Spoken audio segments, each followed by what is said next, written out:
there. Different wire will have different velocity factors. So that can be one of the variables, how far it is above ground, how close it is to other things that are wire and or metallic.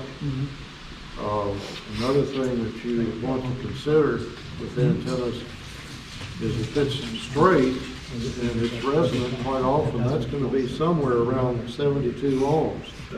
If it's in an inverted V fashion, that tends to lower the impedance a little bit.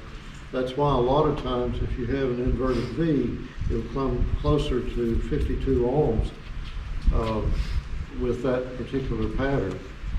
The height above the ground is critical because the closer you are to the ground, the more energy is going to be reflected off the ground, and that's why the general rule of thumb for an antenna is you want to try and get it one wavelength above the ground level. That's why they say around 72 to 76 feet for 20 meters is optimal.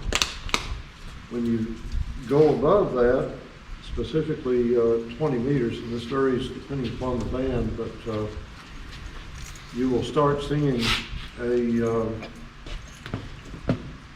lower main lobe, but also some very high angle radiation that's also reflected from the ground when you get above the one wavelength, and that is applicable no matter what the band is.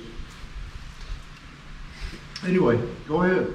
That's it. That's it. Oh, when he mentioned below the velocity factor in cable too, you get like 0.66. That means the speed of light slows down. It doesn't slow down. It bounces like this. Because once it leaves the cable, it's got the same speed. It's just the way it acts in the cable to the due the inductor and capacitance. That's what it is. So anyway. And also, by the way, different cable will have different velocity factors.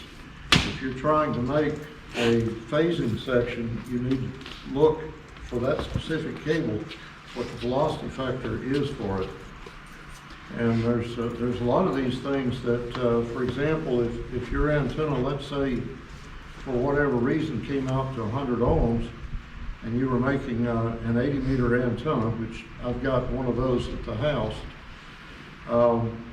you can do a few tricks like using RG11, which is a 75 ohm cable, a quarter wavelength of it, as a matching section, and it acts as a matching transformer.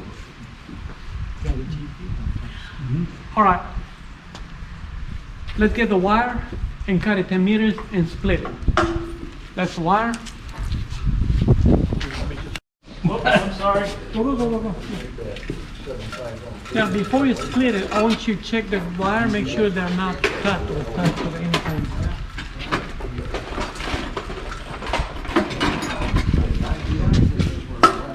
I think that's good enough.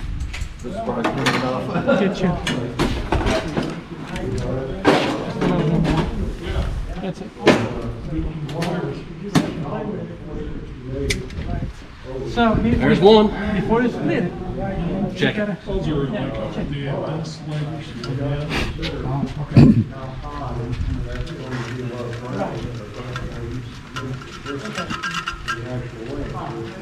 Okay. Carl, do we need another tape measure?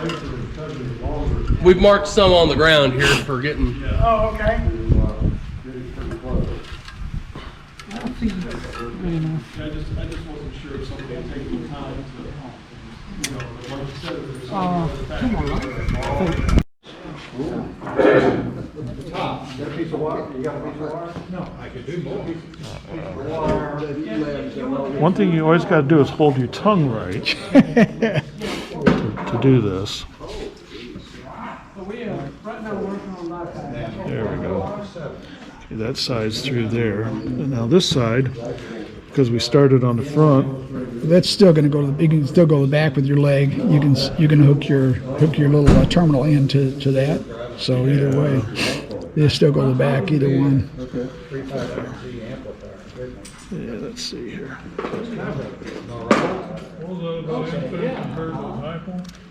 Well, and you've got it on the frequency that it's designed. And I guess he kept plenty extra, so you'll be able to cut some off anyway, so it doesn't matter. Now that changes a little bit depending upon which band you're on. So as you go up in frequency, you end up with the radiation off of that antenna as the frequency increases, starting to increase toward wherever that wire is pointed at. The end of it's actually pointed at. But there'll be many lobes on it, and for example, a 40-meter in-fed half wave will have two sections of it on 20 meters that will have the most current, and that's where you're actually radiating most of the signal from. When you shorten an antenna, you generally want to have the longest section of that antenna to have the highest current, because that's actually what's going to basically radiate the signal. So that's why you can get away with using traps and other odds and ends to shorten an antenna physically and still not see that much of a change in the signal strength. The in-fed half wave, a good bit of your loss is in the transformer that's right at the end of the antenna. And if you're using it for field day, that's not a bad deal because you're not going to lose that much. If you're trying to feed it quite a bit of power, you might be wasting some of it in a substantial amount of heat. So there's different cases for different antennas, plus the way that you slope the antenna can make a huge difference in which direction it's going to actually radiate in the most efficiently. All right, we're going to be putting them up here.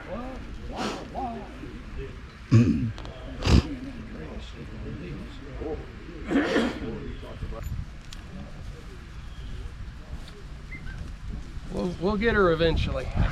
Just didn't want it all completely tangled up. There we go.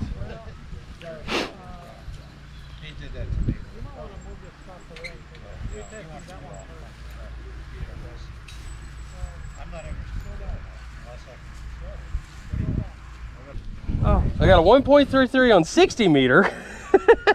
So we might be a little long. So 6 meter, 10 meters, 192. That's not terrible. no. 11 and 60. So we were aiming for 40. We got 60. I think we might be a little long. Okay. So time to start cutting some wire. Yeah, that's what we need to do. I want to shorten this up So quite he's a going to bit. shorten the wire, and then he's going to pull the paracord out a little bit so we can. That's the nice thing about these little about 3-hole things I 5 feet came long. up with. Is they You are a need a heck of a tape. You lot need a easier. tape. You need a tape measure for that, or you good? I'm just gonna Yeah, guess. guesstimate it. Okay. We'll cut the same off each end, though. He said it was a 60 meter. Ah! And you were shooting for what? 40. 40? Oh, Yep. we might be a touch long.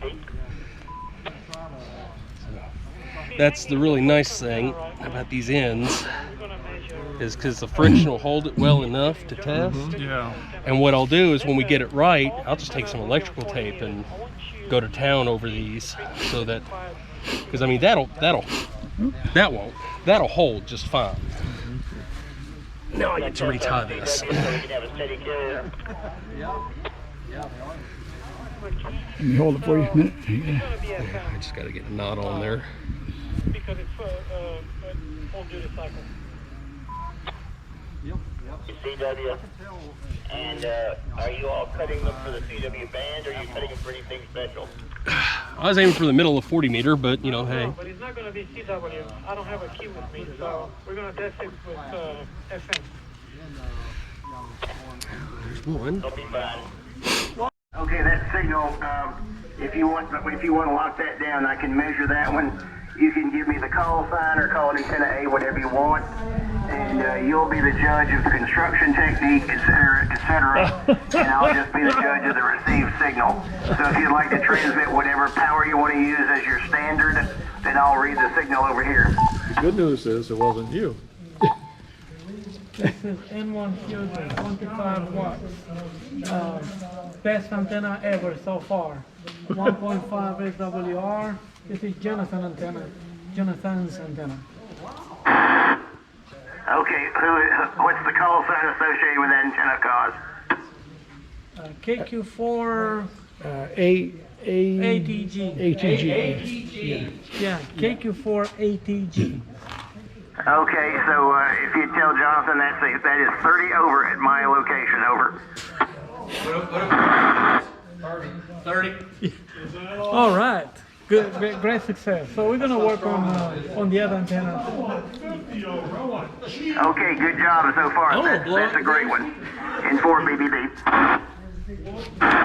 Well, that's the first test there. That's Jonathan, and we got a few more we're going to test, but we'll see how it goes. And a lot of cutting we had to do on the antenna. The wire is all randomly cut for all the people that are building the antennas.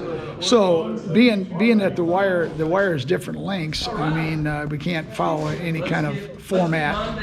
We just have to pretty much put them up and see where they ring out at, and then we just have to cut them accordingly. So that's kind of where we're at. So. Okay.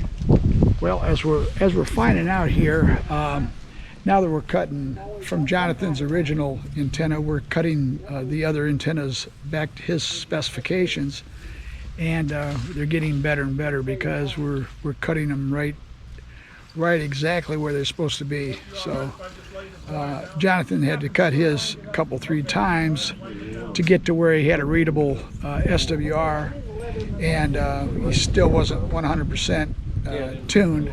But now the guys that are hooking up now are able to tune them in pretty tight. So they're actually coming in pretty good now.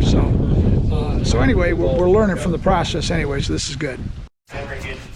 So you have to calibrate it first, Paul? Is that what you're doing? Yeah, I gotta zero out and make sure it's one. It's good because of the leads. Nothing fancy. We're gonna build this.